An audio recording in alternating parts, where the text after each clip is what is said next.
Kink shaming is for losers. Hey fam, as always, I hope all of you are having an amazing week and engaging with your sexuality in as many ways as you see healthy and fit. I wanted to spend some time talking about a couple of situations that happened to me last week that, as a sex therapist, it didn't really bother me, but as a human, did. As with most humans, I wear many hats and am made up of more than just one identifier. What I mean by this is I am more than just a certified sex therapist who advocates for healthy sexual expression. I am also an influencer on social media. Now, before you go and shit on me for saying I am an influencer when I clearly am not, I meant influencer in the way that we are all influencers in people's lives. I have a business, Instagram, TikTok, and YouTube, all at Cleveland Sex Therapy, where I purposefully put my message of sex positivity out into the world where people can accept it or critique it. Most of the time, I get neutral to good feedback, but last week, I got some hate and criticism from strangers. Does it get to me? Not really. I would say it feels like a stubbed toe. Feels intense on impact, but that shortly goes away and then you are back to normal.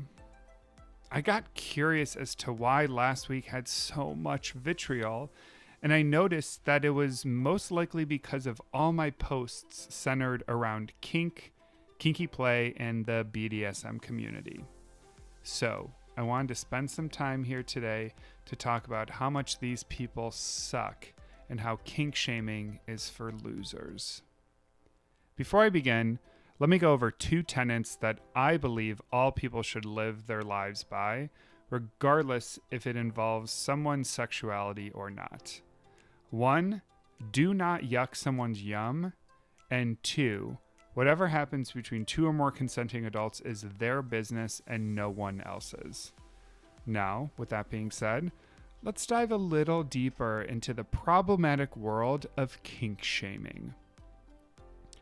To this day, it perplexes me why people care so much about what other people do with their sexuality. Why do others feel the need to express an opinion about the kind of sex people want to have or who they want to have it with? For instance, I posted a video on my social media platforms describing a kink known as an adult baby diaper lover. This is a kink that is more common than one may think, but not yet that mainstream. It works in a few ways.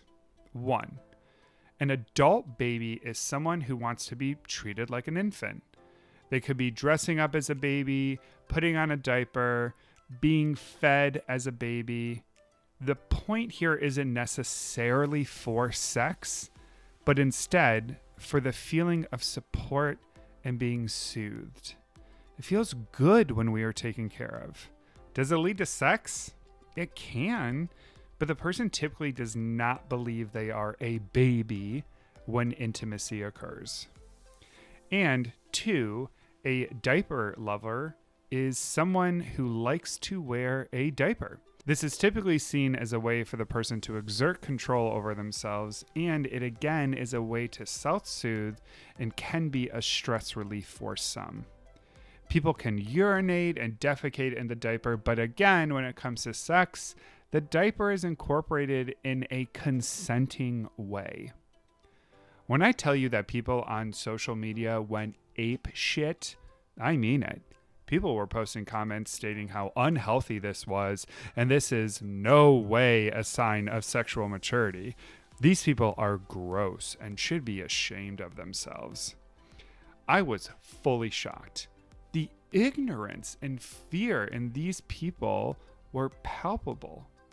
They are going out of their way to express beliefs about a kink they have no idea about. And just because they can't get on board with it, it means it's disgusting. I don't like oysters, and they are quite disgusting to me. But do I go around telling people that they are unhealthy and stunted because they eat them? Absolutely not. So I am not one for name calling. But in this case, kink shamers are losers. In this context, a loser is someone who shits on other people just because they engage in a lifestyle they don't like, understand, or fear. One might critique this analysis and say, well, these people have their beliefs and they should be allowed to have them. I'm not arguing that. I am not upset that these people have these beliefs.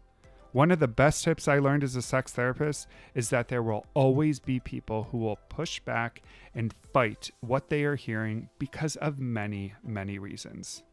I am saying this because kink shamers go out of their way to hurt people and make them feel bad. That is a problem, and that is why I'm calling them losers. When it comes to kinky behavior, some actions are more socially acceptable than others. This is driven by culture.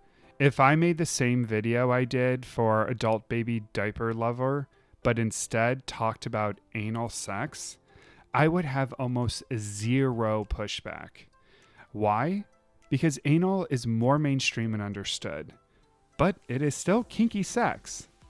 At the end of the day, we need to make time for all forms of sexual expression, and for the love of God, stop yucking other people's yums.